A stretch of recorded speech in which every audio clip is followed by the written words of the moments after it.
കൂടുതൽ വാർത്തകളും വീഡിയോകളും കാണാൻ ഈ ചാനൽ സബ്സ്ക്രൈബ് ചെയ്യുക. കൂടെ ബെൽ ബട്ടൺ അമർത്തുക. നമസ്കാരം. രാത്രിയിൽ ഉറങ്ങുന്നതിന് മുമ്പ് കിടക്ക തട്ടി വിരിക്കണമെന്ന് പറയുന്നതിൻ്റെ സത്യം എന്താണ്, പൊരുൾ എന്താണ്? ഈ കിടക്ക തട്ടി പണ്ട് കാലത്ത് കിടക്കാൻ വരുന്ന സമയത്ത് എല്ലാവരും എന്താണ്, പായ എടുത്ത് കുടഞ്ഞു വിരിച്ച്, പായ ആയതുള്ള പണ്ട് നിലത്ത് കിടക്കുന്ന പായ ഒരു തലണയും ഒരു ഷീറ്റുമാണ്. അത് പായ എടുത്ത് കുടഞ്ഞു വിരിച്ച് അതിൽ തലണ വെച്ച് അത് ഷീറ്റ് വിരിച്ചിട്ടൊക്കെയാണ് കിടക്ക, ഒരു പുതപ്പായിരിക്കും.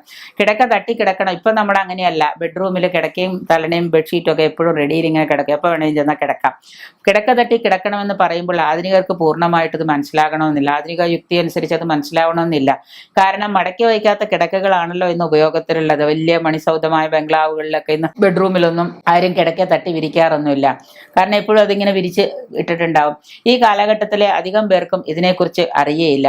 എന്നാൽ മുൻപ് അങ്ങനെ ആയിരുന്നില്ല. വെറും നിലത്ത് വിരിക്കുന്നതായാലും കട്ടിലിൽ വിരിക്കുന്നതായാലും പായ മടക്കി കട്ടിലിന്റെ തലയ്ക്കോ കിടക്കോ വയ്ക്കും. രാത്രി കിടക്കാൻ വരുന്ന സമയത്ത് അതിങ്ങനെ നിവർത്തി വെച്ചിട്ട് അതിൽ ബെഡ്ഷീറ്റ് വിരിച്ച് തലണ വെച്ച് കിടക്കും. രാവിലെ എഴുന്നേറ്റാൽ ആദ്യം തന്നെ കിടന്ന ബെഡ്ഷീറ്റ് മടക്കി വയ്ക്കും, പായ മടക്കി വയ്ക്കും, തലണ എടുത്തിടത്ത് ഒതുക്കി വയ്ക്കും. ഇങ്ങനെയൊക്കെയാണ് പണ്ട് കാലത്ത് ചെയ്തിരുന്നത്. ആവശ്യം കഴിഞ്ഞ ഉടനെ മടക്കി വയ്ക്കുകയാണ് പതിവ്. മാത്രമല്ല, കിടക്കാൻ തുടങ്ങുന്നതിന് മുമ്പും ഉണർന്നെഴുന്നേറ്റ ശേഷവും കിടക്കയിലെ ആദ്യത്തെ വിരിപ്പും തട്ടി വയ്ക്കണമെന്നാണ്, മടക്കി വയ്ക്കണമെന്നാണ് വിധി. ഒരുപക്ഷെ വിശ്വാസപരമായിട്ടാണെങ്കിലും വ്യക്തമായ കാഴ്ചപ്പാടുകളായിരുന്നിരിക്കാം ഇത്. അതിനെന്തെങ്കിലും ഒരു സാധ്യതകൾ ഉണ്ടായിരുന്നിരിക്കാം. അപ്പൊ ഇങ്ങനെ നമ്മൾ ഈ ഒരു ഇതിന് മുൻപിൽ ആധുനിക ശാസ്ത്രവും കിടക്ക തട്ടി വിരിക്കണം എന്ന് തന്നെയാണ് പറയുന്നത്. കാരണം ആധുനിക ശാസ്ത്രത്തിൽ പറയുന്നതെന്ന് വെച്ചാൽ, ആധുനിക ശാസ്ത്രം എന്ന് പറഞ്ഞാൽ ഇപ്പോൾ നമ്മൾ എന്തിനും ഒരു ലോജിക്ക് പറയുന്ന കാലമാണല്ലോ കുട്ടികൾ. അപ്പൊ അതുകൊണ്ട് ഇത് ഓർമ്മിപ്പിക്കുമ്പോൾ അതിനത്ര പെട്ടെന്ന് നമ്മൾ തള്ളിക്കളയണ്ട. കാരണം വിരിച്ചിട്ടിരിക്കുന്ന കിടക്കയിൽ മനുഷ്യ സാന്നിധ്യം ഇല്ലാതാകുന്ന വേളയിൽ, ഇപ്പൊ പകല് മുഴുവനും രാവിലെ നമ്മൾ എഴുന്നേറ്റു, രാവിലെ പകല് മുഴുവനും കിടക്കയിൽ ആളില്ല. അപ്പൊ അതിൽ മനുഷ്യ സാന്നിധ്യം ഇല്ല. ഈ മനുഷ്യ സാന്നിധ്യം ഇല്ലാത്ത വേളകളിൽ മറ്റേതെങ്കിലും അജ്ഞാത ശക്തികൾ സ്ഥാനം പിടിക്കാൻ ഇടയുണ്ടെന്നുള്ളത് കൊണ്ട് അതിനുള്ളൊരു സാധ്യത പറയുന്നുണ്ട്. ഏതെങ്കിലും ഒന്നുകിലും അല്ല ഉറുമ്പെങ്കിലും വന്നിട്ടുണ്ടാവും അതിൽ. അപ്പൊ അത് തട്ടിക്കുടഞ്ഞ് വിരിച്ച ആ ഉറുമ്പോ പ്രാണിയോ പാറ്റയോ ഒക്കെ ഉണ്ടെങ്കിൽ പോയിട്ടുണ്ടാവും. അപ്പൊ പഴമക്കാർ ഇതിന് പറയുന്നത് എന്താ, കിടന്നു കഴിഞ്ഞാൽ ഉടനെ മടക്കി വെക്കണം, അല്ലെങ്കിൽ ഷീറ്റ് മടക്കി വെക്കണം, അല്ലെങ്കിൽ പായ മടക്കി വെക്കണം.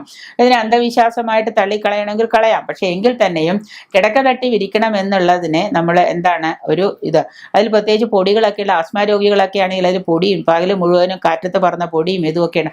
അപ്പൊ ആസ്മ രോഗികളോട് ഭിഷഗ്വരന്മാർ പറയുന്നത് കിടക്ക തട്ടി കുടഞ്ഞേ നിങ്ങൾ കിടക്കാൻ പാടുള്ളൂ എന്ന്. അല്ലെങ്കിൽ കിടക്കയിൽ പറ്റിപ്പിടിക്കുന്ന പൊടി രോഗം മൂർച്ഛിക്കാൻ ഇടയാകും. അപ്പൊ അതുകൊണ്ട് തീർച്ചയായിട്ടും നിങ്ങൾ ഉറങ്ങുന്നതിന് മുമ്പ് പൊടിയൊക്കെ തട്ടിക്കളഞ്ഞ് വൃത്തിയാക്കിയിട്ട് വേണം എന്നുള്ളത്. എൻ്റെ കൂടെ ജോലി ചെയ്തിരുന്ന പണ്ട് മീൻസ് കുറേ വർഷങ്ങൾക്ക് മുമ്പ് ജോലി ചെയ്യുന്ന ഒരു ടീച്ചർ, അവർക്ക് ശ്വാസം മുട്ടാണ്. അവർക്ക് ശ്വാസം മുട്ട് വരുമ്പോൾ പറഞ്ഞാൽ അവർ രാത്രി കിടക്കാൻ ചെല്ലുന്ന സമയത്ത് ബെഡ്ഷീറ്റ് കുടഞ്ഞു വിരിക്കില്ല. ബെഡ്ഷീറ്റ് കുടഞ്ഞു വിരിക്കാതെ ആയിരുന്ന സമയത്ത് അവർ എന്താ ചോദിച്ചു പറഞ്ഞത്, എനിക്ക് ബെഡ്ഷീറ്റ് കുടഞ്ഞു വിരിച്ചാൽ ശ്വാസം മുട്ട് വരുമെന്ന് പറഞ്ഞു. അപ്പോൾ ഞാൻ ചോദിച്ചു, ബെഡ്ഷീറ്റിലുള്ള പൊടിയും കൂടെ വന്നു കഴിഞ്ഞാലോ?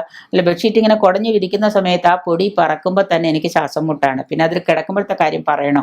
അതുകൊണ്ട് ഭർത്താവാണ് ബെഡ്ഷീറ്റൊക്കെ കുടഞ്ഞു വിരിക്കുക. കാരണം എന്താ, എനിക്ക് പൊടി അടിക്കാൻ പറ്റില്ല. അത് നാളെ കുടഞ്ഞു വിരിച്ച് പകല് വിരിക്കുന്ന ബെഡ്ഷീറ്റ് മാറ്റി രാത്രി വേറെ വിരിച്ചിട്ടാണ് ഞാൻ കിടന്നുറങ്ങുക, അല്ലെങ്കിൽ എനിക്ക് ഭയങ്കര ആസ്മയുടെ ശല്യമാണെന്ന്.